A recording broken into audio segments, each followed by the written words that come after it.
Gloire à Dieu, gloire à notre Elohim, que le nom du Seigneur soit encore béni ce matin.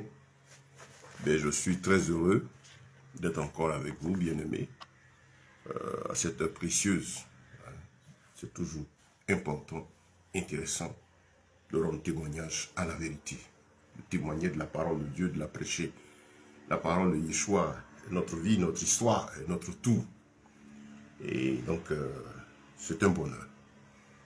Quand il s'agit de l'écouter, quand il s'agit de l'enseigner, c'est un véritable bonheur. C'est la vie. C'est là que nous nous rencontrons. Nous rencontrons notre Elohim. Nous nous rencontrons avec lui. C'est dans cette présence-là que nous pouvons bénéficier de son amour. Et donc, je crois que ça doit être quelque chose aussi de passionnant pour toi qui écoutes la parole de Dieu. Il faut l'aimer. Il faut aimer la prédication. Il faut aimer l'évangile. Il faut aimer la parole. Vous voyez, quand on parle d'aimer la parole de Dieu, il ne s'agit pas d'aimer entendre quelqu'un parler, mais c'est la parole même, l'amour des oracles du Seigneur. J'aime la parole de mon Dieu. Et donc, ça fait que tout ce qui concerne sa parole-là m'attire, me passionne. Vous devez être passionné de cela, de la Bible, de cet enseignement. Cherchez à connaître le Mashiach. Et donc, quand il va s'agir d'une prédication, déjà votre oreille est disposée à écouter. Parce que je suis un amoureux des Écritures.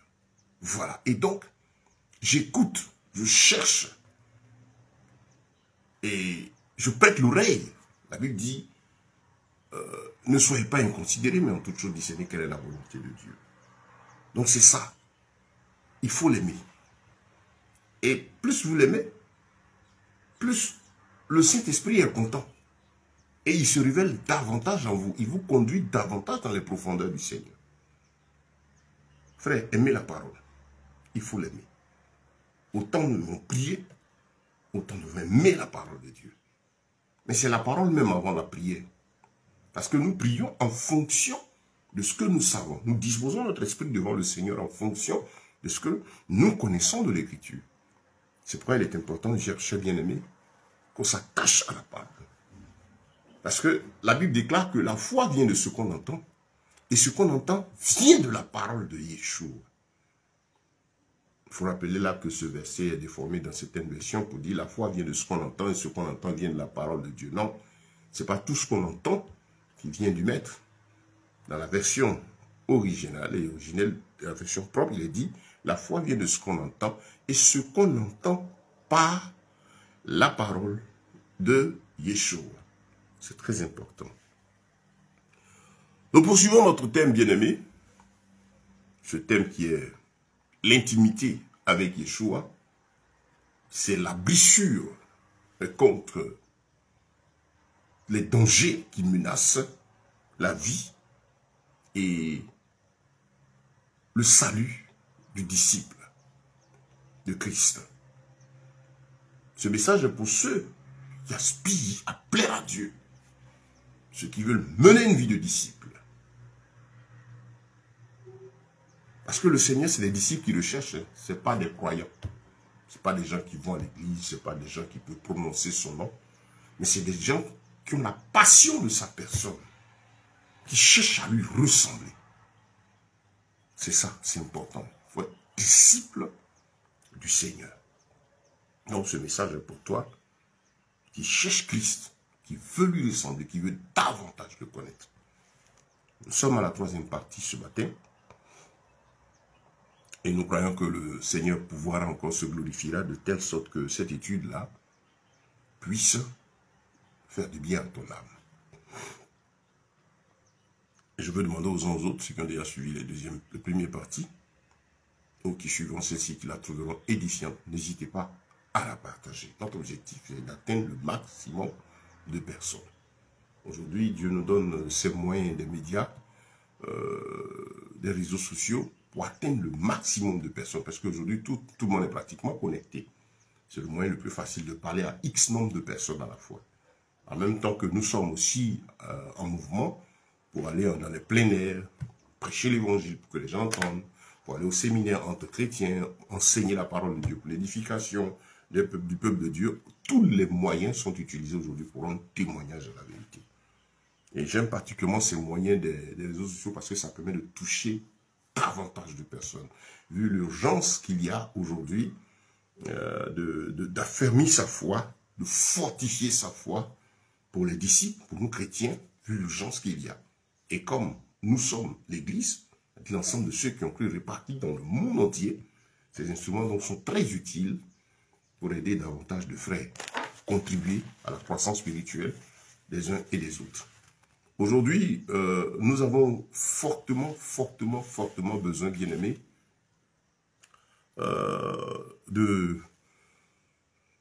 d'être mis en garde, fortement besoin d'être avertis, fortement besoin d'être instruits. Vous voyez, on rejoint toujours le Seigneur qui disait dans le livre d'Osée, mon peuple est détruit parce qu'il lui manque la connaissance. On a besoin vraiment de connaître. L'enfant de Dieu a besoin de comprendre le monde. Notre Seigneur n'a-t-il pas dit, je suis la lumière du monde? Celui qui me suit ne marchera pas dans les ténèbres. Il est la lumière de Dieu qui éclaire tout homme. Dans Jean 1, il est la lumière de Dieu. Il n'y a pas plusieurs. Il n'y a que Yeshua qui aide l'homme, tout homme, à mieux vivre, à vivre sur cette terre, conformément à la volonté du Maître. Parce que nous ne sommes pas des créatures vaines. Donc la vie est là juste pour un passage sur la terre, puis c'est terminé. Non, nous avons en nous le souffle de vie qui est éternel. Tu as en toi le souffle de vie de ton Créateur. Et donc, tu es précieux aux yeux du Seigneur. Et il est important pour Dieu que ton âme soit en haleine, abreuvée de l'esprit, instruit profondément, afin d'être averti, de savoir marcher, se conduire et terminer sa marche dans la victoire, dans sa présence. C'est important pour le Seigneur. Donc, bien aimés, nous bénissons le Seigneur ce matin. Et donc, nous poursuivons notre étude. Je rappelle que c'est la troisième partie de ce thème. Ce thème, je rappelle encore, l'intimité avec Yeshua, Jésus, qui est l'abrissure contre toutes les menaces qui guettent, qui s'opposent à notre foi, à un parcours de vie victorieuse. Ou si vous voulez, l'unique secret d'une vie chrétienne victorieuse et triomphante à salut. Le secret d'une vie chrétienne victorieuse et triomphante à salut. Beaucoup cherchent des secrets de la prospérité, des secrets pour être riches. Ils cherchent dans la Bible des secrets pour être riches. Ils cherchent dans la Bible des secrets pour être vus. Mais le disciple, s'il y a secret, parce qu'il n'y en a pas, tout est révélé dans l'Écriture, et seulement l'Esprit de Dieu, le Saint-Esprit, ou davantage notre intelligence au fur et à mesure que nous avons dans la connaissance pleine des volontés du Seigneur. Mais en même temps, il voit l'esprit de celui qui vient à la parole de Dieu pour des intérêts égoïstes. Quand il sait que c'est le Seigneur que vous cherchez, alors le Saint-Esprit ouvre davantage votre intelligence. C'est là que les profondeurs de l'Écriture paraîtraient peut-être des secrets pour les hommes. Non, il n'y a pas de secret à l'intérieur. Les véritables disciples cherchent le Seigneur et le Seigneur ouvre leur intelligence, se révèle davantage à eux. Donc il y a ceux qui cherchent à mener une vie triomphante, c'est-à-dire avoir des victoires, du succès spirituel, la victoire en toutes choses, jusqu'à la fin, à salut, c'est-à-dire tout ce portant sur la terre, dans les bons, les mauvais jours, en tout notre vécu, depuis qu'on a accepté Christ, qu'on a bravé ce monde qui s'oppose à nous, jusqu'à la fin, dans la victoire. Donc si c'est ce que vous cherchez, je crois que ce message-là est pour vous. Voilà. Que le nom du Seigneur soit béni. Que toute la gloire lui revienne. Donc, cette intimité nécessite que vous ayez la pleine connaissance de la parole de Dieu. Soyez amoureux. Sois amoureux, frère, sœur, de la Bible. Aime ta Bible. Aime la méditer. Aime l'étudier. C'est important. Il faut prendre du temps avec la Bible. Prendre du temps avec les Écritures. Quand je dis la Bible, effectivement la parole de Dieu. J'aborderai un autre sujet pour aider les uns et les autres à faire attention aux histoires des versions, connaître l'histoire des versions, afin que vous sachiez vous orienter, vous sachiez posséder, cherchez même à posséder plusieurs versions et faire les comparer chaque fois les versets. Voilà l'histoire des versions qui étaient derrière, les intentions, ainsi de suite, pour mieux vous aider. Mais là, il s'agit d'aimer la Bible. Déjà, quand vous aimez l'écriture, vous aimez la parole, le Saint-Esprit sait, il connaît le cœur. Il sait que c'est le Seigneur que vous cherchez. Et il va vous conduire tous les jours. Même si, peut-être vous êtes sur une version où il y a des erreurs intentionnelles, qu'est-ce que le Seigneur va faire? Il va faire en sorte que vous continuez des recherches. Il va attirer votre attention sur d'autres versions, d'autres réalités. Voilà, parce qu'il sait que tu le cherches. C'est important. Il dit cherchez et vous trouverez. Frappez et on vous ouvrira. Demandez et vous recevrez. Mais quand les gens voient ces passages, on voit plutôt, en ce verset-là, Matthieu 7,7, le côté matériel, le côté satisfaction de nos besoins. Les disciples qui ont entendu Yeshua parler ainsi, eux, ont choisi de chercher le Seigneur, qui dit, je me laisse trouver par celui qui me cherche. Cherchez l'Éternel. Si c'est lui que vous cherchez, il se laissera trouver. Mais le chercher, c'est comment? Je cherche, fais des recherches. Je cherche à comprendre, à maîtriser un sujet, avoir de la passion. La recherche est d'abord précédée par la passion. Il faut aimer, il faut vouloir pour s'investir physiquement, moralement. Ensuite, vous savez, les actes que nous posons font suite à ce que nous avons accepté dans notre cœur. Et ainsi, notre intelligence maintenant participe, maintenant travaille, accepter la chose et puis amener le corps maintenant à la manifestation physique. Tout part de ce qui est dans notre cœur. Qu'est-ce qui est dans ton cœur? Qu'est-ce que ton cœur aime, frère? Qu'est-ce que ton cœur aime? Nous parlons ici de l'intimité avec Christ. Mais c'est la vie. C'est cette plénitude de vie, cette relation intime, cette relation personnelle, profonde, privée avec le Maître. Est-ce que c'est ce qui te passionne? Parce que pour que le Seigneur se révèle à toi, pour que le Seigneur instruise ton âme, te donne les profondeurs de sa parole, la seule profondeur qui amène à la crainte, qui amène à la sanctification. Parce que la vraie parole de Dieu amène à la crainte de Dieu. La crainte de Dieu qui est au-delà de croire. Il s'agit maintenant, en plus de croire, celui qui craint Dieu, c'est celui qui cherche la volonté de Dieu avant de faire quoi que ce soit. Qui cherche la position de l'Éternel dans tout ce qu'il a à faire. C'est une vie à 100% dédiée à la gloire du Seigneur. C'est une vie à 100% christocentrique. C'est-à-dire centré sur Christ. Tout ce que je veux faire, tout ce que je veux dire, je cherche à ce que Christ, il soit glorifié. Que ça le glorifie, lui. Parce qu'en tant qu'enfant de Dieu, j'ai compris que je vis pour Christ, je suis ambassadeur de Christ, je suis à son service, bien-aimé. Donc, frère, il faut aimer la parole. Il faut vouloir, il faut l'aimer d'abord. Si vous l'aimez, vous allez prendre plaisir à passer du temps avec cette écriture. Lui-même, notre Seigneur nous a dit, médite ce livre de la loi jour et nuit pour agir fidèlement selon ce qui est écrit. Alors tu réussiras, tu auras du succès dans toutes tes entreprises. Notre Seigneur était clair. Beaucoup sont à la recherche du succès. Quel succès? Quel est le succès que tu recherches? À plus de 95%, vous allez prendre les croyants. Succès matériel. Quand on dit le succès pour aujourd'hui, c'est le côté matériel. Mais pour ceux qui sont à la recherche du succès, s'il faut dire spirituel, c'est-à-dire la plénitude de vie, ce succès que Dieu approuve, c'est la mort de notre moi. Et lui, la glorification de son être en nous. C'est la plénitude de vie, uniquement pour sa gloire. C'est ça. S'il y a un succès, le succès du disciple, c'est ça.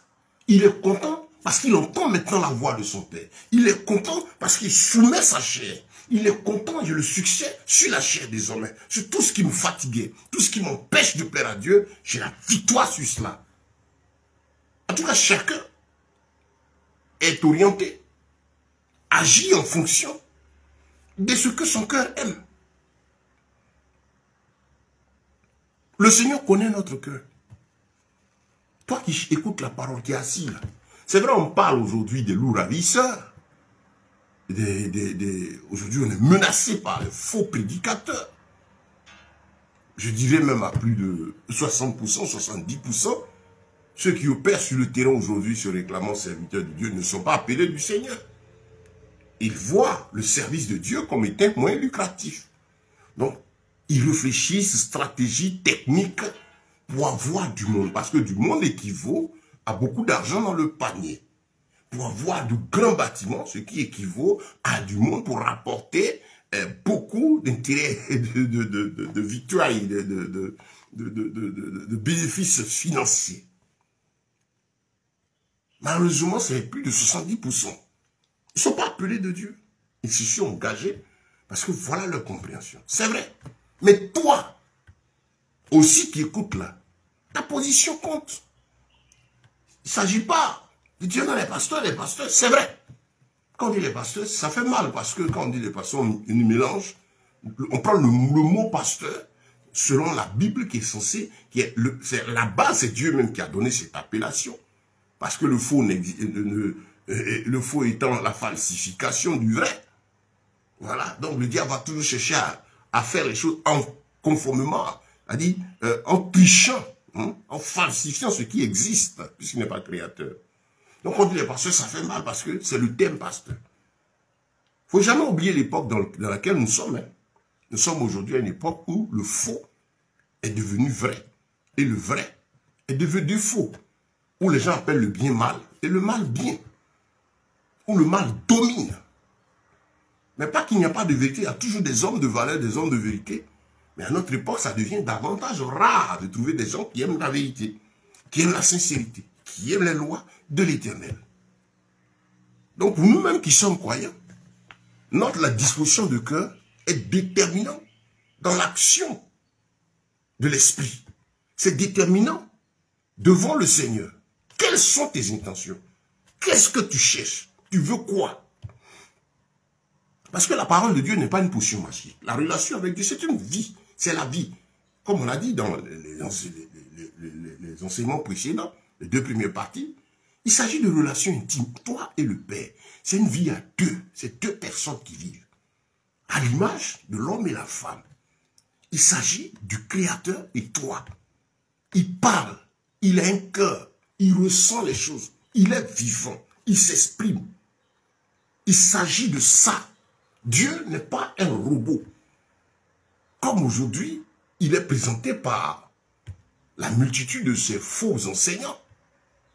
Comme si c'est un nom, une potion qui est là, qu'on utilise pour faire ceci, qu'on fait cela, et qui n'a pas de volonté, mais qui se soumet au désir, au desiderata des gens. Non, le Seigneur, il a sa volonté. Il est créateur. De toute façon, toi, homme, tu as tes sensations, tes désirs, tu as ce que tu veux là. Dieu, le créateur, est comme ça, il vit. Nous sommes créés à son image. Lui n'est pas créé à notre image. C'est-à-dire, comprends que si toi, tu aimes, comprends que si toi, tu tiens, tu as une intimité, des priorités, quelque chose d'intime, ta vie, tu as des choses qui sont fondamentales pour toi, des choses auxquelles tu tiens, sache que le créateur avec lequel tu marches, là, en fait, tu es à son image. C'est qu'à la base, lui-même est plus exigeant que toi. Il parle. Il s'exprime. Il utilise tous les moyens d'expression pour nous amener à une vie, une relation forte. Accepter qu'il s'avoir une relation avec lui. C'est lui l'écouter. Et lui aussi nous écoute. Donc ce n'est pas quelque chose d'automatique. Chacun s'oriente en fonction de ce qu'il a compris. Et Dieu réagit à notre cas en fonction de notre cœur. Examine ton cœur. Qu'est-ce que ton cœur aime? À quoi es-tu attaché? Ça, on pourra tromper quelqu'un dessus. Si toi qui écoutes, tu regardes ton cœur, tu verras si tu es quelqu'un de charnel attaché à la vanité, au matériel. On ne peut pas se tromper. La conscience qui est là, permet à l'Esprit de Dieu de nous faire comprendre qui nous sommes. Connaître notre cœur. Tu peux connaître ton cœur. Chacun connaît son cœur. Ah, moi aussi, il y a ça que j'aime. Tu connais ton cœur. Mais ce qui est intéressant, comme nous sommes nés dans cette chair-là, et sous la puissance du péché, depuis l'iniquité, l'égarement d'Adam, ce qui est intéressant, malgré que nous naissions ici à des défauts, l'Esprit de Dieu est là pour parfait corriger ces choses. Donc, il faut avoir le courage de s'asseoir et d'étudier ton cœur. Et comparer les désirs de ton cœur à ceux de l'esprit. Déjà comprendre en tant que frère, disciple, que ce à quoi Christ nous appelle, c'est vivre sa vie. Donc j'ai mon cœur, j'ai mes désirs, j'ai mes pensées, j'ai ma manière d'être. Je sais qui je suis. Et je sais maintenant ce que veut celui en qui j'ai mis ma confiance, qui s'appelle Yeshua, Jésus. Et donc, qu'est-ce qui se passe? Comme je cherche à lui plaire, alors je vais travailler, prier. J'ai ma part, c'est l'aimer, c'est vouloir. Et lui, sa part, c'est me donner la force d'y arriver. Dans 2 Corinthiens chapitre 5, il dit que nous vivions autrefois selon nos passions, selon nos désirs. Mais maintenant, nous sommes appelés des nouvelles créatures normalement. Si quelqu'un est en Christ, il est une nouvelle créature. Est-ce que tu es né de nouveau? Est-ce que tu es venu en Christ là? Qu'est-ce qui a changé? Ce n'est pas le même cœur là qui est là. Mais seulement qu'il voit Christ, le Seigneur, comme étant celui qui va t'aider à obtenir ce que tu n'as pas pu obtenir de l'autre côté. Ce n'est pas ça la foi avec Christ. Hein? La marche avec Christ, ce n'est pas que quand on vient à lui, ce qu'on ne pouvait pas avoir là-bas, on y vient pour obtenir cela. Ce n'est pas le pourquoi de la foi, de l'action, la venue du Mashiach au milieu de nous. Il est venu pour la vie éternelle, pour nous sauver de cette chair-là, et de ce monde, et de la mort éternelle. Car Dieu a tant aimé le monde, et il a donné son Fils unique, afin que quiconque croit en lui ne périsse pas, mais ait la vie éternelle. Tout dépend de ton cœur, frère, sœur. Examine toi-même ton cœur, ça compte. Tes désirs vont t'orienter. Ce qui est assis dans ton cœur, ce qui te plaît là, c'est en fonction de ça que tu vas marcher. Et ce qui est intéressant, comme je dis, le Seigneur est là pour nous donner un cœur nouveau. Pourquoi il nous sauve? De la mort, de la condamnation.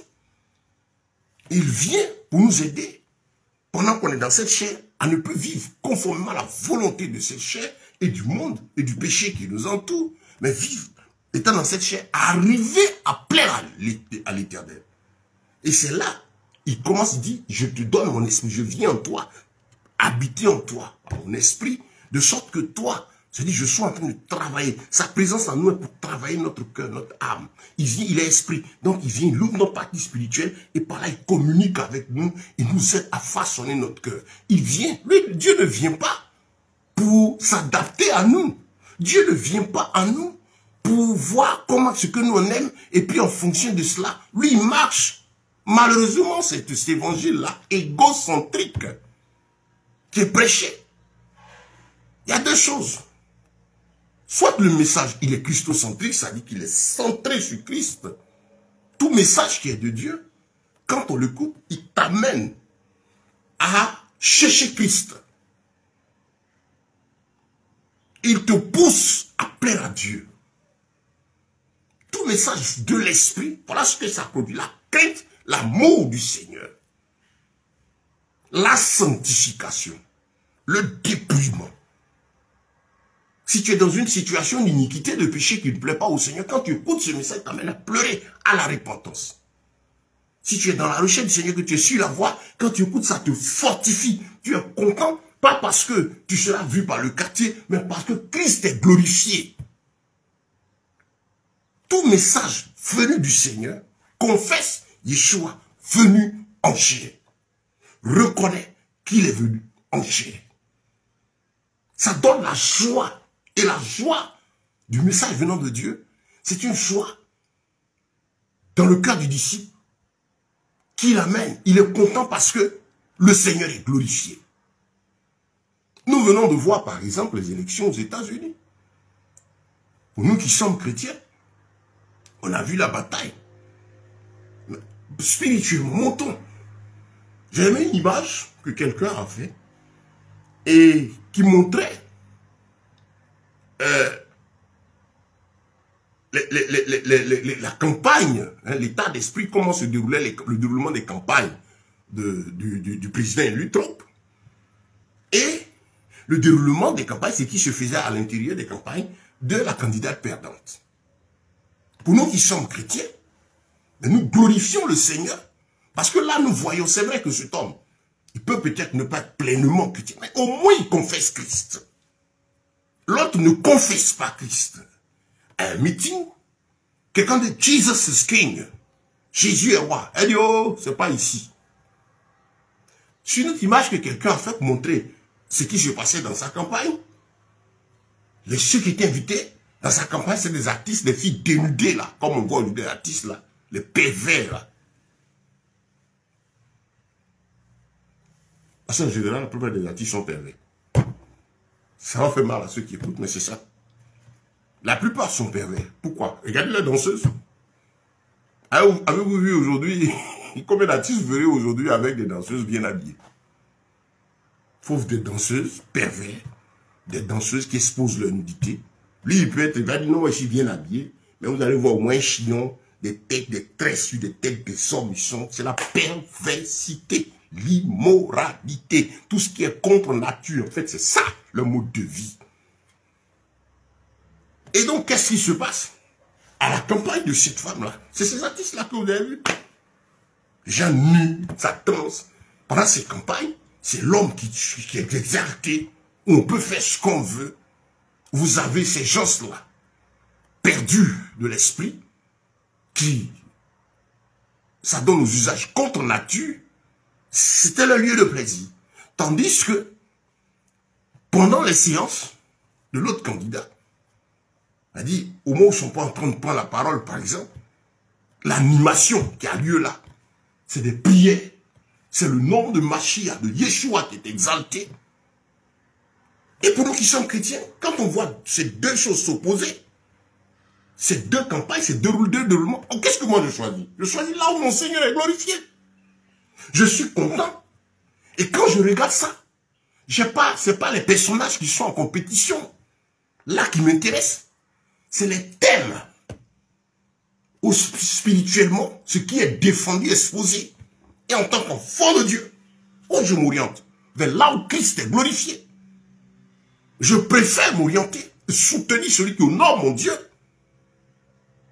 que de suivre celui-là qui s'oppose à mon Dieu. Pendant ces campagnes, on a vu ouvertement ce que chacun pense du roi des rois, du Seigneur des seigneurs, du Dieu couronné de gloire, de force et de puissance, de Yeshua Mashiach.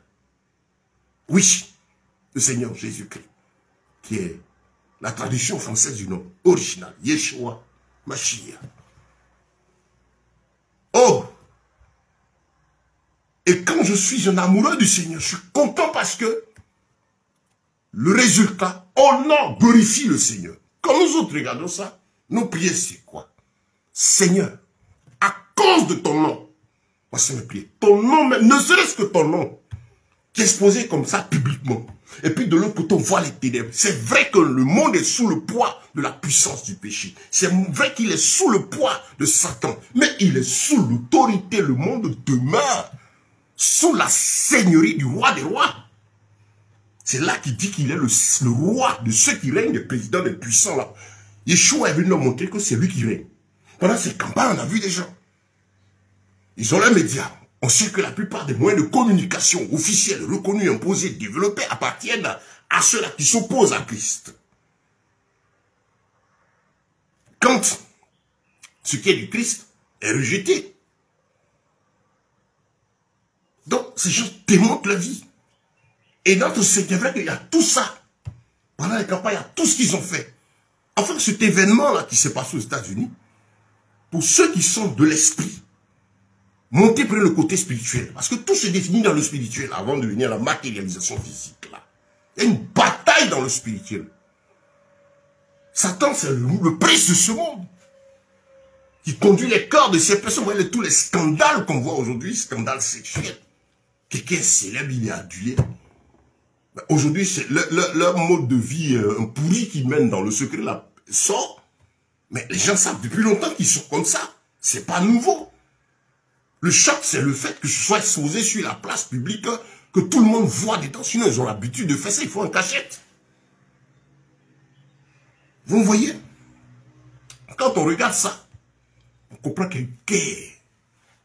Et donc, quand nous sommes en prière, quand on dit que quelqu'un défie le nom de Yeshua, je réponds, je suis en prière, je dis Seigneur, ton nom, ton nom, ton nom, ton Saint puissant, glorieux, majestueux. Et le Seigneur est jaloux du témoignage de son nom. Quand on regarde la situation en Israël, quand on parle d'Israël et des nations, comprenez que ce n'est pas que Dieu approuve les injustices. C'est des actes de ceux qu'on appellerait sionistes, mais qui derrière sont les mecs de la cabale, de ces puissants qui sont de Jésus, mais qui gèrent le système mondial, et qui sont les descendants de la lignée des pharisiens, qui se sont rébellés contre Christ et qui se sont opposés à lui et qui ont chassé les disciples de Jérusalem, qui continuent d'agir. C'est patron du judaïsme. Le judaïsme, c'est quoi? La vie de ces juifs-là, qui consistait à mêler, comment on appelle, à mélanger la loi, la Torah, d'avec ce qu'ils appelaient, ils continuent d'appeler loi orale, les traditions, que Yeshua leur a reproché, qu'ils continuent de développer. Leurs actes, déjà eux-mêmes, leur mode de vie, n'ont pas le Seigneur. Pour ceux qui vont en Israël, vous savez que ce ne sont pas des orthodoxes, par exemple, ultra-orthodoxes. Mais leur comportement est antichrist, s'oppose au Seigneur, ils crachent sur la croix et toutes ces choses. Ils ont des blasphèmes, ils ont un livre qui s'appelle le Talmud, le Zohar, tous ces livres-là sont nuls devant la parole, devant la Torah, qui est la loi de base. Tous les ajouts sont rejetés par l'écriture. Déjà eux-mêmes, leur mode de vie spirituel n'ont pas le Seigneur. Ils ont rejeté celui qui est le chemin, la vérité et la vie. Il y a des actes qui posent dans le monde. Parce que la plupart de tous ceux qui tiennent le système économique, par exemple, sont d'origine juive. Mais lorsqu'il s'agit, quand on dit Israël et les nations, l'Éternel intervient pas parce qu'il défend les péchés, les actes d'Israël. D'ailleurs, ils prennent des coups qui sont la conséquence de leur désobéissance, de l'égarement de la voix du Seigneur. Mais Dieu défend le témoin de son nom parce que, spirituellement, ceux qui s'opposent, qui se battent là, qui viennent attaquer Israël, ils blasphèment le nom qui dit Israël. Le nom signifie vainqueur avec Dieu. Ça pense te fait passer tout de suite à l'origine. Dieu n'abandonne pas les fondements. Ce qui l'amène à réagir. À cause de son nom. C'est pourquoi il a dit que Israël se débat dans tout ce qu'il mène. On voit qu'il pose des actes d'intelligence. On voit qu'en matière d'intelligence, il domine sur beaucoup. L'objectif de Dieu n'est pas de dire qu'il approuve les actes qu'il pose. Parce que quelqu'un peut être très intelligent, utiliser l'intelligence que Dieu lui a donnée pour faire du mal. Donc Dieu n'approuve pas le mal qu'il fait. Mais Dieu montre que la connaissance, la science que tu as, elle vient de moi. On prend l'exemple de celui qui a fabriqué la dynamite. Quand la dynamite a été fabriquée au départ, il n'était pas question de faire des bombes pour faire exploser, tuer les gens. C'était quelque chose qui servait à briser les rochers pour permettre ou faciliter les constructions et tout ce que les gens faisaient. Mais c'est une intelligence. Et boum, au lieu de casser les rochers avec la force et tout, la dynamite fait exploser ces rochers et bien d'autres choses. C'était salutaire. Mais là, il se trouve que des gens regardant la dynamite disent « Ah, tiens !»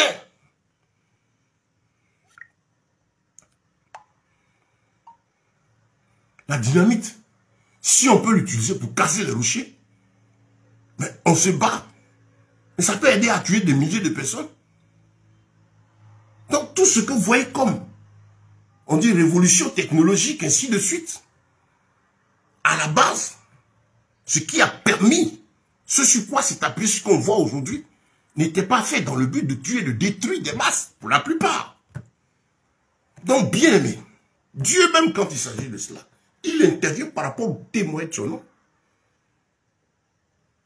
Et c'est pourquoi il dit dans toutes ces guerres-là, le combat va avoir lieu, jusqu'à ce qu'on ait la guerre d'Armageddon, où Israël sera détruit sur les 2 tiers. Et l'ange de l'Éternel, le Seigneur, descendra, viendra intervenir pour mettre fin à la bataille, donner la victoire au reste d'Israël, à cause de son nom. Donc, il n'y a pas bon ceux qui pêchent, mais le Seigneur a aussi le témoin de son nom à préserver. Vous comprenez?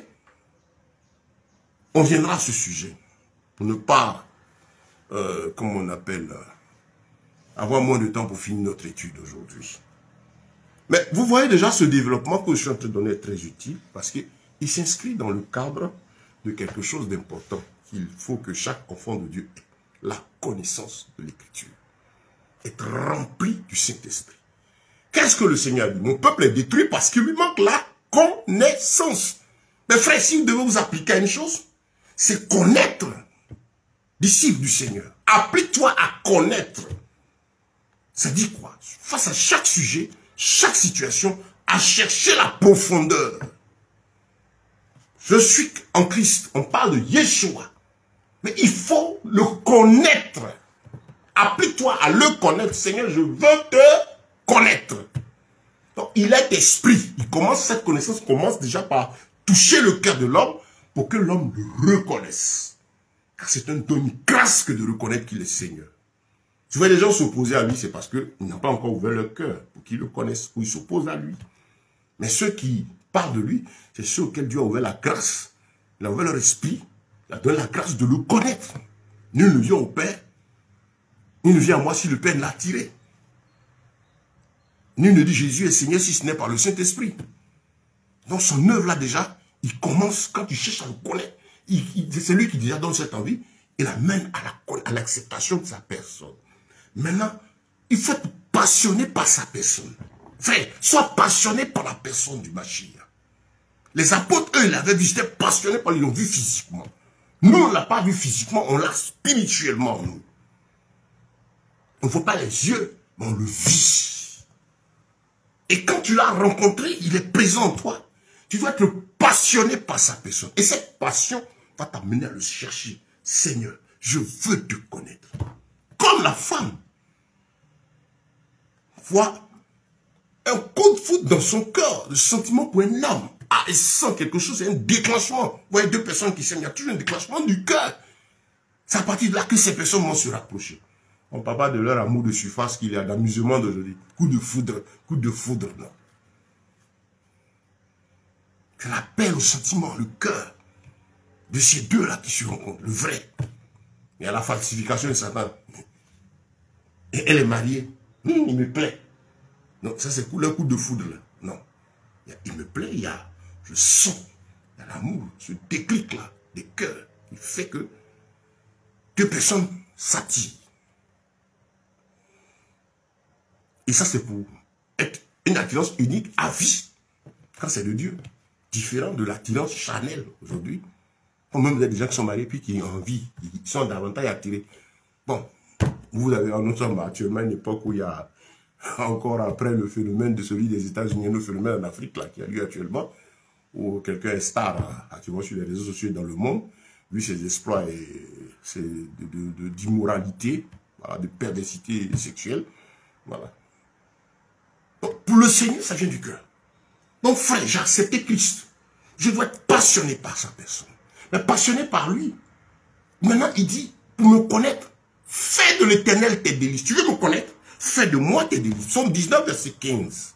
Que tes paroles et les pensées de ton cœur me plaisent, soient des délices pour moi. Cherche l'Éternel. Où tu peux le trouver, ce Yeshua? Dans sa parole. Il a donné les écrits. Depuis la Genèse jusqu'à l'Apocalypse de la Genèse, toute l'ancienne alliance. Il y a tout l'ombre préparant déjà, annonçant sa venue. Et dans dans le Nouveau Testament, de Matthieu jusqu'à Jean, ces 4 évangiles, il y a son vécu physique, elle était là. Comment tout s'est passé physiquement, l'histoire est là. Et puis après ça, des actes des apôtres jusqu'à Apocalypse, il y a ce que les disciples ont vécu quand ils sont passés à l'autre phase de sa présence spirituelle, physique, pardon, parmi les 4 évangiles, et maintenant à sa présence spirituelle maintenant en nous. Donc parmi les 4, c'est sa présence physique et les hommes, physiquement au milieu des hommes, et à partir des actes jusqu'à Apocalypse, il est toujours présent, mais là maintenant il se trouve en chacun. Donc on a toute cette histoire dans la Bible. Et donc quand j'ai accepté Christ, je vais être donc passionné de sa personne. Je commence à courir et chercher sa présence, chercher à le connaître. Et c'est là qu'il nous conduit dans cette profondeur. Et c'est une vie amoureuse. Tu es content, je suis content de que je suis amoureux, je suis passionné. Et c'est là qu'il nous conduit dans les profondeurs, à son sujet.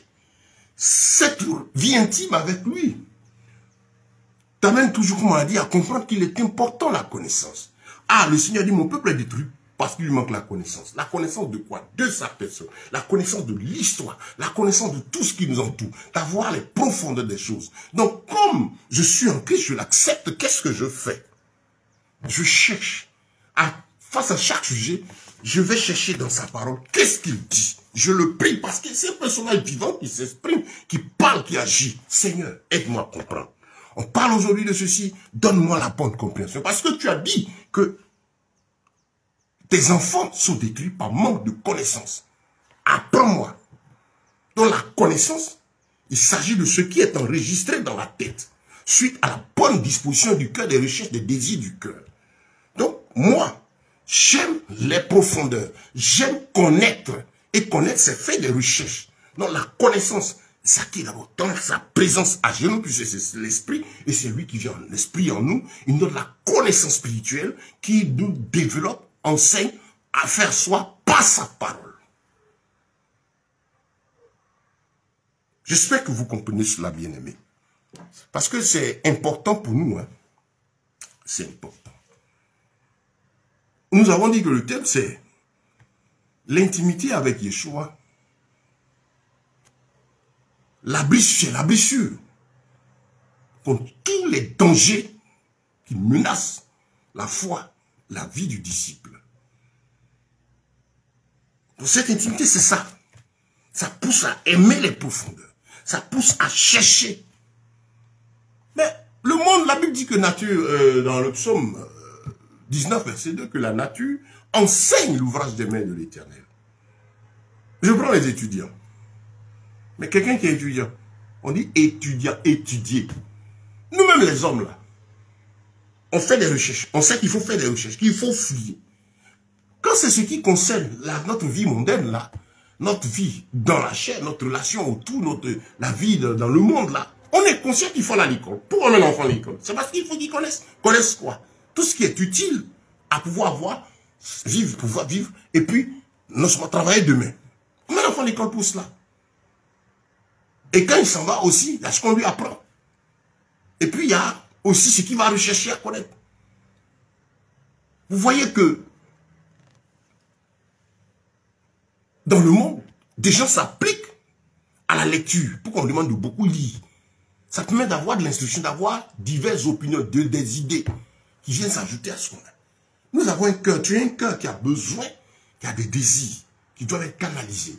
Et ce cœur-là doit être rempli d'un trésor, hein, qui est l'amour de Dieu, la présence du Créateur. Et à partir de là, ça va t'amener à poser des actes, ton intelligence à accepter un fait, chercher Dieu. Et cette intelligence-là doit être nourrie de ce qui est vrai.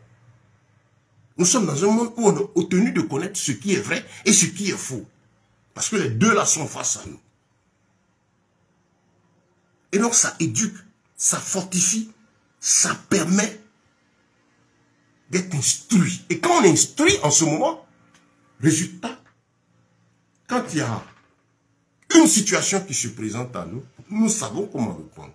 Comme un devoir, un exercice, une épreuve présentée à un étudiant, à un élève, en fonction de la classe où il se trouve, s'il a étudié ses leçons, il peut répondre. Par contre, s'il n'a pas étudié, il ne peut pas.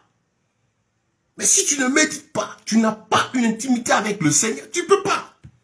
Pourquoi donc pour ceux-là qui livrent leur vie à des individus.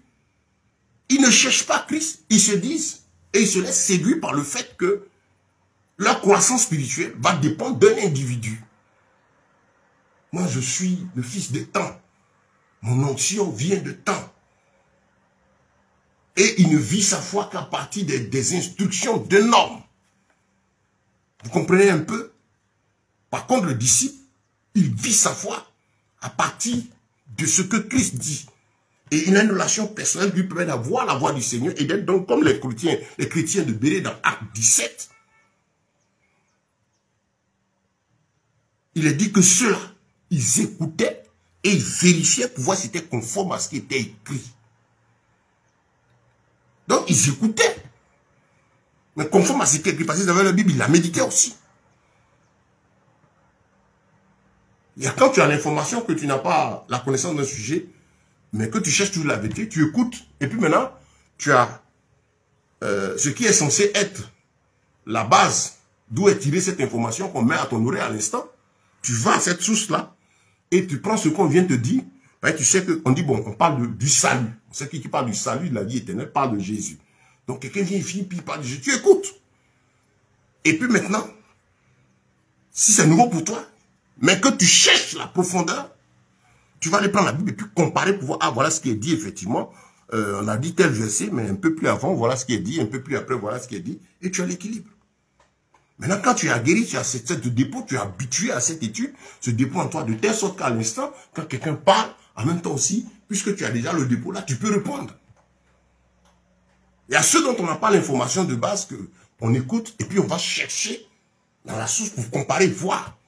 Et puis il y a ce qu'on sait déjà, qui nous permet de réagir immédiatement face à ce qui vient. Vous voyez? Et qui pourrait être vrai ou faux. Donc, bien aimé, méditer, étudier, c'est important.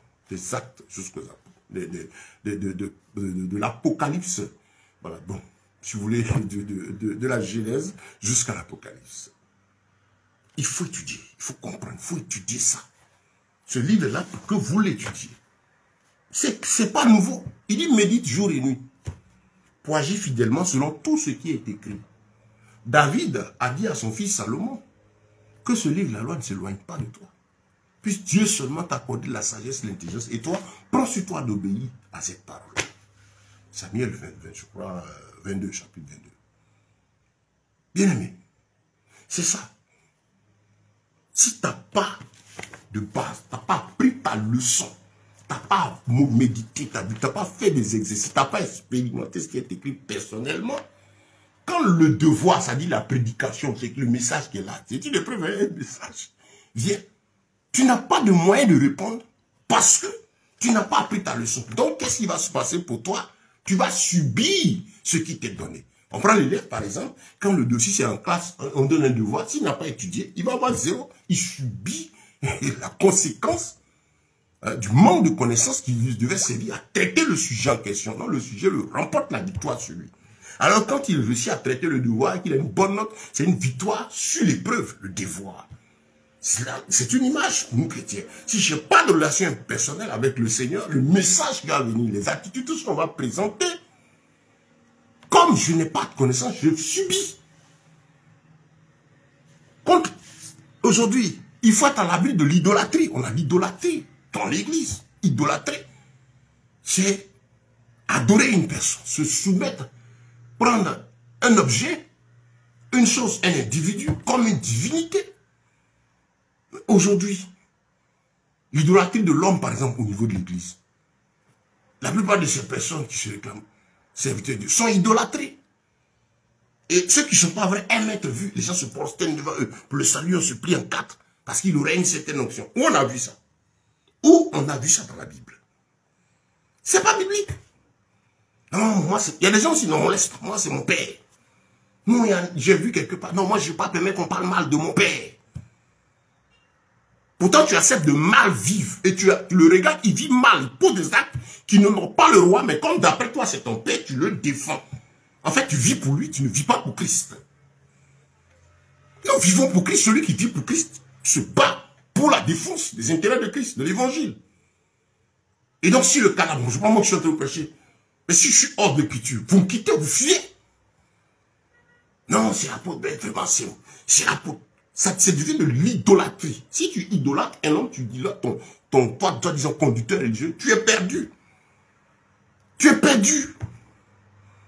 Le jour du jugement, il ne sera même pas là pour défendre ta cause. Il sera même en train de se chercher devant le trône du Seigneur. Donc, bien aimé, recherchez la connaissance, recherchez la profondeur, ça va vous aider. Quand vous avez cette base de l'écriture, cette relation personnelle avec le Seigneur, ça vous aide à mettre à l'épreuve tout ce que vous entendez.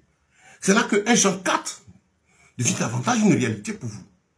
Il dit, n'ajoutez pas foi à tout esprit. N'ajoutez pas. Ça veut dire que tout ce que tu entends tout de suite, prends le temps d'écouter. Je suis en train de prêcher, prends le temps d'écouter. D'écouter. Quand on ment sur une prédication ou un instrument qui est en train de donner le message, ce n'est pas le visage de la personne qui doit vous intéresser. C'est ce qu'il est en train de dire. Vous écoutez tranquillement. Pour le disciple, c'est ça son attitude. Il écoute. Et puis il cherche. Si tu as une base spirituelle, une relation personnelle avec le Seigneur, quand tu écoutes, tu sais que quand il ne pas dire que c'est Dieu. Quand c'est nouveau pour toi, tu écoutes. Quand c'est de l'esprit, comme tu as le Saint-Esprit en toi, et que même c'est nouveau, tu as de la joie. Le Saint-Esprit pour Dieu, il est vivant. Tu ressens sa joie en toi. Quand ce n'est pas de lui, tu ressens une opposition. C'est le sentiment de sa présence là. Ce qu'il ressent, lui là, il te fait ressentir cela face à toute situation. Quand tu es en train de poser un acte qui ne lui plaît pas, tu sens qu'il est attristé. Il vit, il est vivant de la même manière. Toi, tu attristes quand quelque chose ne te plaît pas. C'est comme ça que le Saint-Esprit réagit. Donc quand il est en toi, il te permet de savoir marcher. C'est ce qu'il te faut, frère, en tant que disciple. Et nous, serviteurs, c'est ce qu'il nous faut, nous aussi. Parce que nous, avant d'être serviteurs de Dieu, je suis une âme, un frère, une sœur en Christ. Ma vie personnelle est basée sur ça. Parce que je recherche Christ. En toute chose, c'est cette vie de disciple, c'est lui plaît. C'est lui qui est mon focus. Je suis christocentrique, je suis centré sur Christ en toutes choses. Donc, ma réaction face à tout ce que j'entends, c'est tout de suite savoir ce qu'il fait là. Que dit la Bible? C'est comme ça que je marche. Et c'est comme ça que les chrétiens de Béry marchent. Ce qu'il fait, ce qu'il dit là, est-ce que la parole de Dieu cautionne cela? On n'a pas dit est-ce que c'est un fait dont la parole parle. Parce que dans la Bible, vous avez des histoires, des faits historiques. Il est raconté par exemple des comportements qui ne glorifient pas Dieu, ce que ça a eu. Donc tout ça, je dois connaître ces choses. Maintenant qu'on dit ce que Dieu approuve, il y a sa réaction par rapport à ces faits. Et après, avant ça, il y a l'enseignement, les instructions. Par exemple, les lois que Moïse a données sont là. Et puis il y a des gens qui ont vécu, on prend Samuel à l'après, Saül, pardon, des actes qu'il a posés qui s'opposaient à ces lois. Donc il faut connaître les lois et connaître l'histoire d'un temps pour pouvoir faire les comparaisons. Le disciple, c'est comme ça, il marche. Tout ce qu'il écoute, il cherche à savoir si Christ est glorifié. Par contre, le suiveur, celui qui est charnel, le croyant charnel, si vous êtes devenu chrétien charnel, si vous voulez, est-ce que ça lui plaît? Égocentrique. Ce qu'on dit là, est-ce que ça me plaît? Je regarde des scènes de prédication. Un individu en train de faire. C'est les démonstrations de parole. Si Abraham a fait, Moïse a fait comme puis, vous voyez un groupe de plaisantins là. Ils disent que ce sont ses fils spirituels. Ils sont aussi, ça court, ça saute sur lui. Ils sont sur le plateau. Et puis ça saute, wow, on le soulève, wow, il a donné une révélation. Et puis le peuple dit, bla. Qui est glorifié là? En tout cas, vous pouvez jouer avec votre vie. Celui qui cherche Christ n'est pas dans ses amusements. Quand on cherche Christ, on n'est pas dans ces amusements-là. Moi, je ne m'amuse pas avec ma relation avec le Seigneur. La foi, la marche avec lui, ce n'est pas un jeu. Il s'agit chaque jour, chaque instant du salut de mon âme. Et quelqu'un a souffert, payer le prix du châtiment qui produit la paix pour moi. Donc, qu'est-ce que je fais? Je ne vais pas jouer avec. Parce que je sais que ce qui est engagé, à chaque instant, il s'agit d'écouter la parole, il s'agit de la vie éternelle. Ce n'est pas du jeu. Vous savez, je n'ai pas le temps pour la plaisanterie, la comédie, de tout ce que ces gens-là font. Ces amuseurs. Aujourd'hui, les gens ont leur leader spirituel. le prophète tant, le bishop tant. Je prends un exemple, par exemple, moi les bishops, les archives, je ne me fatigue même pas eux. Si je suis en train de faire des recherches, je prends souvent le temps d'écouter. Parce que quand tu vas venir raconter, tu vas trouver en train de dire quelque chose d'autre que la parole de Dieu dit. Ils sont toujours en train de chercher à faire leur campagne, leur promotion personnelle. J'écoute, on voit chaque fois, je fais des recherches. Pour découvrir chaque fois leurs nouveaux mensonges, leurs nouvelles techniques, afin de dénoncer et aider le peuple de Dieu à ne pas tomber dans ces pièges-là. J'écoute pour savoir où on va. C'est important, frère et sœurs. Ayez une relation personnelle avec le Seigneur, c'est bon. Vous voyez un peu le rôle, quand je connais, je ne vais pas idolâtrer, non. Je ne vais pas me laisser avoir par ces séductions. Je saurai qu'est-ce qu'il dit par rapport à ci ou par rapport à ça. Quand il y a un débat sur un sujet, je sais ce que l'Écriture dit, j'ai compris ce que mon Père m'a dit, et c'est en fonction de ça que je m'oriente. Il y a la dîme, mais ceci, il n'y a pas la dîme. La Bible dit quoi? Ça a commencé où, à faire les dîmes? Comment c'était vécu dans l'Ancien? Comment ça a été vécu dans le Nouveau? Parce que notre repère, c'est la parole de Yeshua. Ce n'est pas les interprétations des hommes. Nous ne sommes pas appelés à interpréter. Nous sommes appelés à dire ce qui est écrit. C'est tout. Nous ne sommes pas appelés à commenter. Mais c'est dire ce qui est écrit. La dîme, ça a commencé où? Je prends ma Bible de la Genèse, depuis Genèse, le premier chapitre, je ne vois pas parler de dîme jusqu'à partir de 14, à partir d'Abraham, le sujet commence. D'Abraham, combien de fois c'est mentionné? Jusqu'à Moïse. Avant Moïse, c'est quelques rares fois. Abraham, après Jacob, son petit-fils, et puis après Moïs, c'est une loi, ainsi de suite, jusqu'au dernier chapitre de l'ancienne alliance, avant que le Mashiach n'arrive, que Jean-Baptiste ne commence à prêcher, jusqu'à 450 ans de silence, pratiquement, il n'y a plus de prophète en Israël. Comment ces choses ont été vécues? Jusqu'à ce que Christ arrive, quand lui était là, qu'est-ce qu'il a dit au sujet de la dîme? Il fait des recherches, tranquille, ne vous emmerdez pas. C'est celui qui cherche Christ, il n'est pas en train de chercher à défendre une idée et un groupe, non. Il cherche la vérité. Et maintenant, je regarde, à partir des actes, comment les disciples ont vécu cette affaire. Qu'est-ce qui a été dit? Je rassemble tout ça. Et avant de le faire, je dis, Seigneur, conduis-moi. C'est ça le disciple. Je veux comprendre.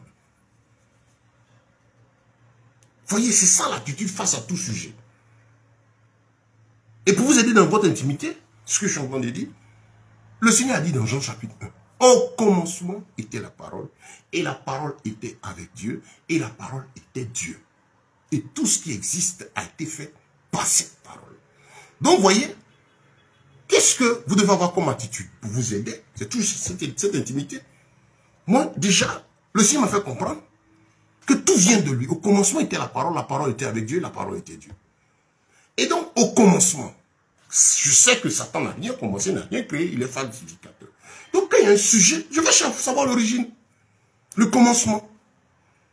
On prend par exemple le sujet de l'argent. Mais l'argent, c'est quoi? Je vais chercher à savoir ce que c'est que l'argent. Au commencement, c'était quoi? Il y a l'argent matière. Et puis il y a l'argent aujourd'hui, moyen de change. Donc, le mot argent et le fait lui-même. Comment il est vécu. J'ai de l'instruction de faire la différence entre l'argent matière et le moyen de change qu'on appelle argent. À partir de quand on l'appelait comme ça. Ouais, c'est ça les recherches. Ça vous permet d'être équilibré. Ah, pour l'avoir, comment ça a commencé? Je sais que l'argent, bon, à part le côté matière, on sait maintenant qu'il est moyen de change. Il a pris plusieurs formes. Donc, il est soit fiduciaire, il est soit numérique. Mais dans le général, c'est un moyen de change. Un moyen de change, il sert à quoi? À obtenir ce dont on a besoin. Mais ce dont on a besoin à obtenir là, comme il y a toujours un commencement, je retourne à la parole. Ça a commencé comment? Quand Adam et Ève étaient même là, ils entretenaient le jardin. Ils en bénéficiaient du fruit. Quand Dieu les a chassés, comment ils vivaient? C'est du troc, du change.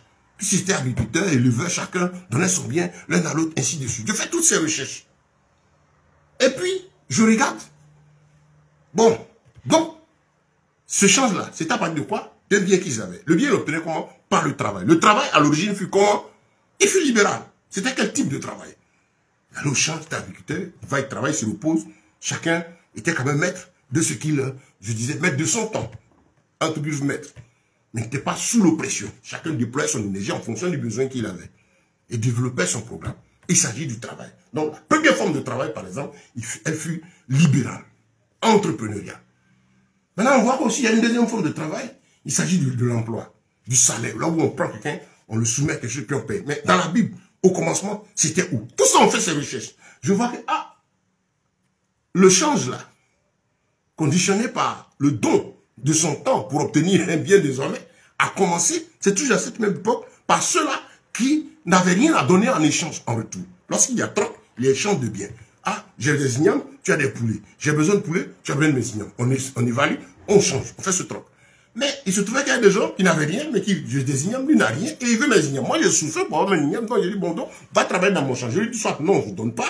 Comme quand on va demander un emploi, on dit non, tu n'as pas. Ou bien si on veut te prendre, on dit bon, tu dois faire tel temps ici pour qu'on donne le salaire dont tu as besoin pour tenir. Et je regarde à ceux qui travaillent, par exemple, libéralement, avec plus de temps, de tranquillité, que ceux-là, et depuis toujours, qui sont en emploi. Donc toutes ces recherches-là, basées sur ce verset, au commencement est à la parole, c'est comme ça qu'on conduit.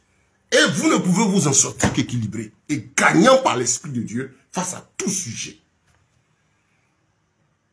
Ne vous laissez pas posséder par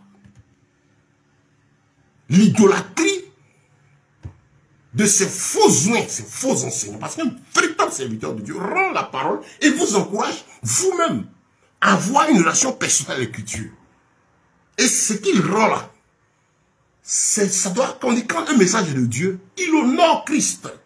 Tout message qui est de Dieu entraîne la crainte de Dieu. Entraîne l'amour de Dieu. Je suis content, j'entends parce que Christ est glorifié. Je suis content, je suis heureux parce que ce matin, ça m'a fait entrer davantage de la présence de Dieu. Le message du Seigneur me permet de dominer la chair de la vaincre.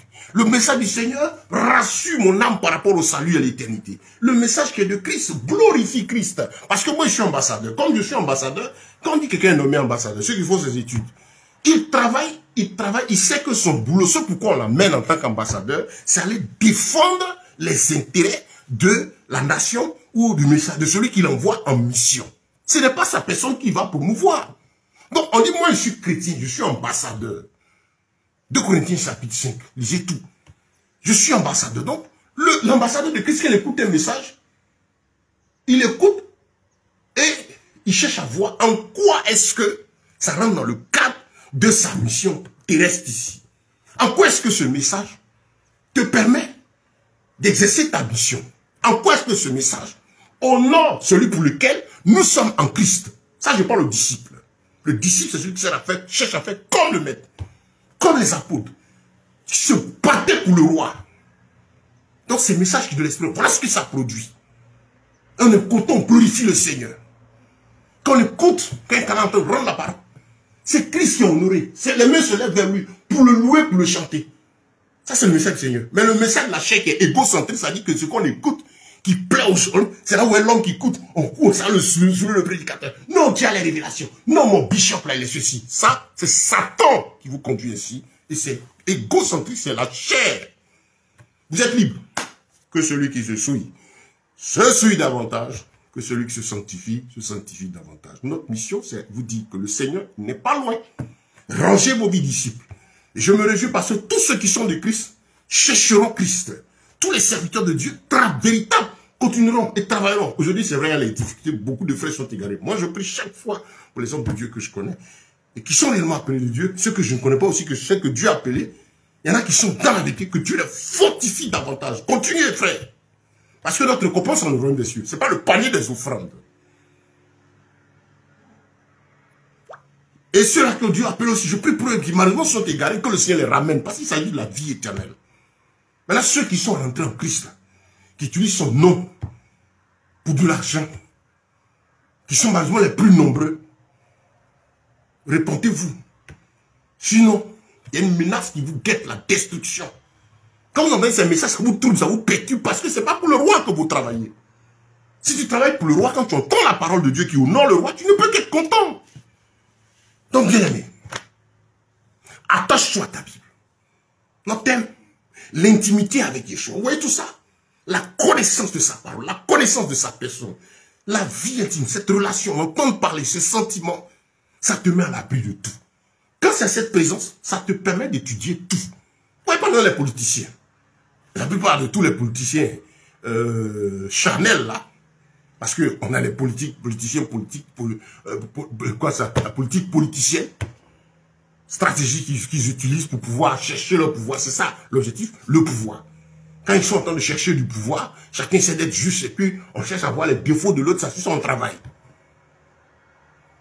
Vous voyez un peu? Quand il arrive, comme il a obtenu ce qu'il veut, il devient autre chose. Quelle est la stratégie? C'est la malice. Donc, pour nous qui sommes chrétiens, c'est comme ça. On regarde. Il y a ceux-là, qui ne sont pas nombreux d'ailleurs, qui cherchent réellement le bien-être des autres. Donc, quand ils m'entendent le message, la réaction sera en fonction de l'intention du cœur. Soyez bénis, chers frères.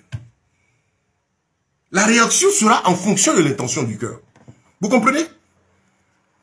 Toute réaction d'un homme, je mets là encore mon numéro WhatsApp pour vous permettre de bénéficier des enseignements que nous donnons en vous disant qu'ils sont disponibles aussi sur notre compte YouTube. Vous avez plus de, je sais pas, aujourd'hui ça fait peut-être 200 vidéos enregistrées qui peuvent vous permettre de davantage apprendre sur le Seigneur.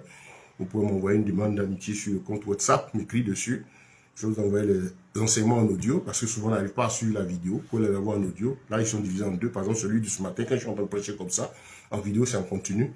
Mais en audio, faire ça de façon séquentielle, pour pouvoir permettre d'écouter un peu une partie, ainsi de suite, selon le temps que vous avez.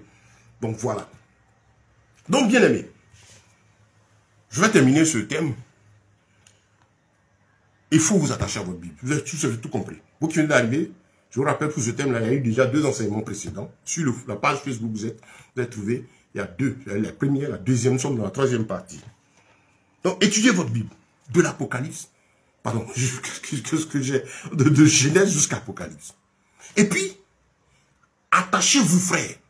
Attachez-vous, bien-aimés, à la recherche. Vous savez, il y a 3 enseignements qui manquent aujourd'hui beaucoup, frères, qui vous aideront à comprendre le monde, à comprendre l'économie, à comprendre la politique, à comprendre les orientations. Parce que Jésus est la lumière du monde. Apprenez à connaître le livre de Daniel, par exemple. Étudiez Daniel.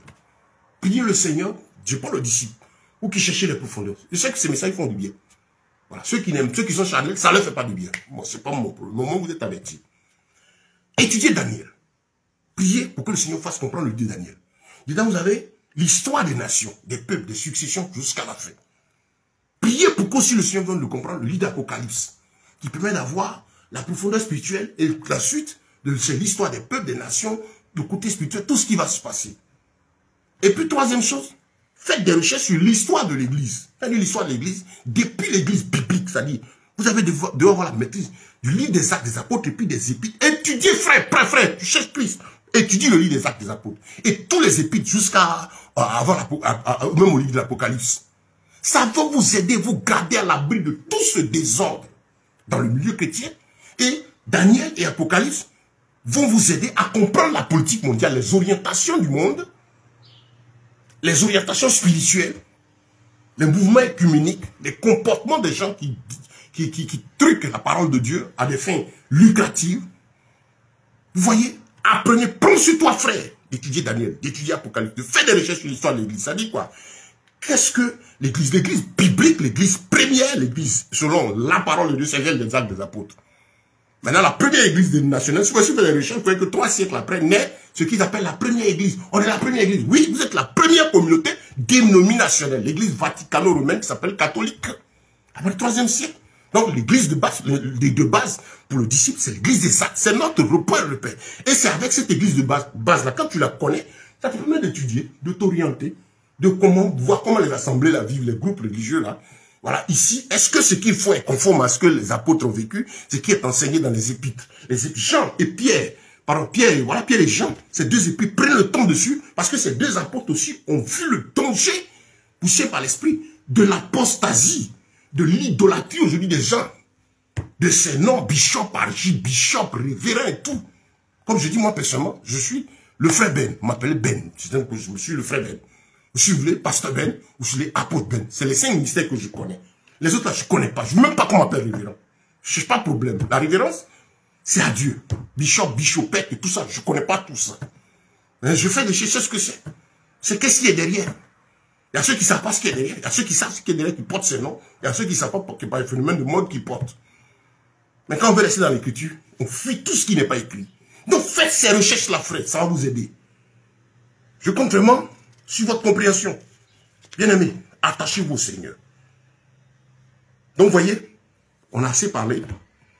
Je crois que si vous avez saisi, tout cela doit vous amener à être soucieux de faire toutes choses. Tandis que, frère, dans tout ce que tu as fait, le disciple, son souci, c'est faire conformément à la volonté de Dieu. Est-ce que ce que je suis en train de faire, ça plaît au Seigneur? Est-ce que ça glorifie Dieu? Est-ce que ce modèle-là glorifie Dieu? C'est ça le disciple. Le charnel, c'est est-ce que ça m'arrange? Est-ce que ça arrange notre communauté? Est-ce que ça arrange mon bishop?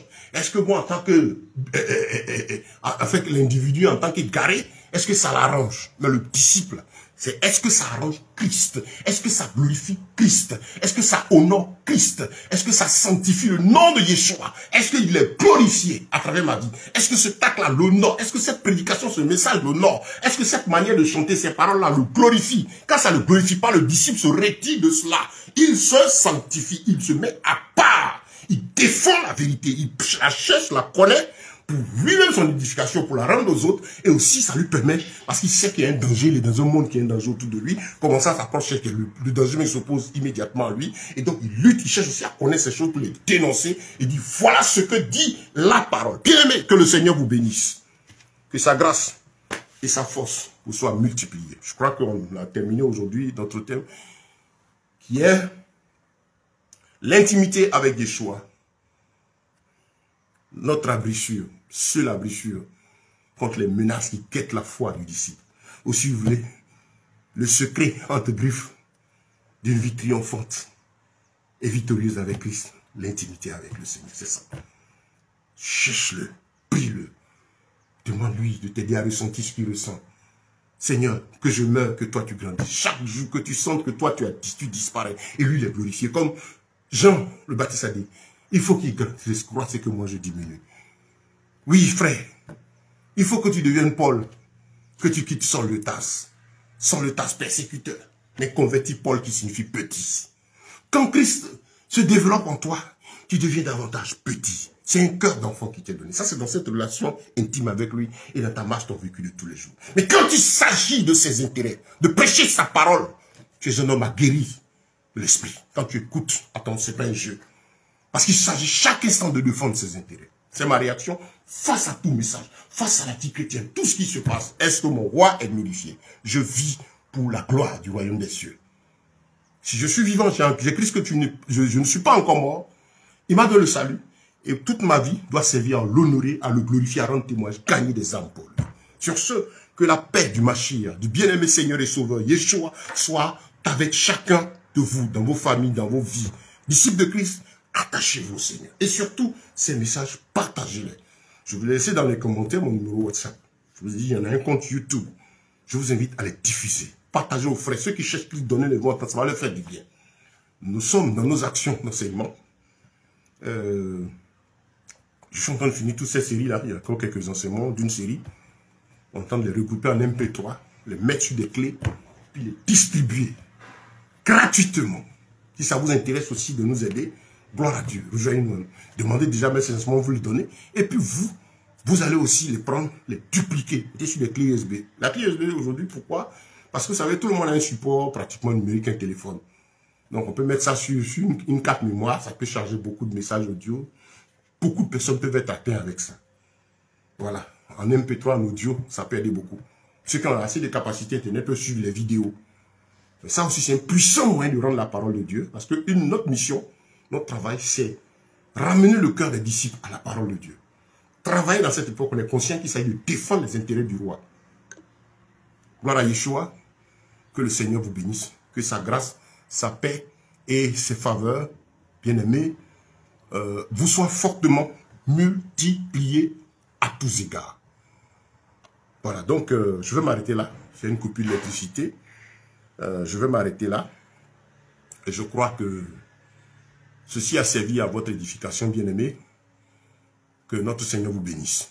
Que sa grâce et sa paix vous soient multipliées. N'hésitez pas à nous écrire nous toucher. S'il y a des choses que vous ne comprenez pas, écrivez-nous, posez vos questions. Mais surtout, aidez-nous à gagner davantage de personnes, à travailler pour qu'ils fondent l'évangile, la parole de Dieu dans les cœurs, à ramener les cœurs à Christ, à faire entendre la vérité au monde, à travailler pour le roi. Si c'est ça votre passion, vous cherchez les moyens, vous battez pour que Christ soit glorifié, ben, je suis votre ami. J'aimerais bien qu'on communique, qu'on travaille ensemble.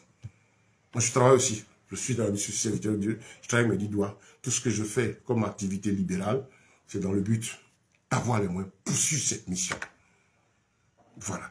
Que le Seigneur vous bénisse, que sa paix et sa grâce vous soient multipliées. Shalom, shalom, shalom à tous. C'était votre frère, le frère Ben. Amen. J'oubliais, nous poursuivons nos enseignements. Voilà, vous allez remarquer que généralement les matins, on donne ces études bibliques. Donc, ceux qui peuvent pourront suivre chaque fois. Mais retenez que c'est enregistré. Touchez-nous à chaque fois pour qu'on puisse vous en donner ce que vous n'avez pas. Que Dieu vous bénisse, pardon. Que sa paix et sa grâce soient multipliées. Je salue tous ceux qui étaient en ligne avec nous. Soyez bénis. Shalom, shalom, shalom.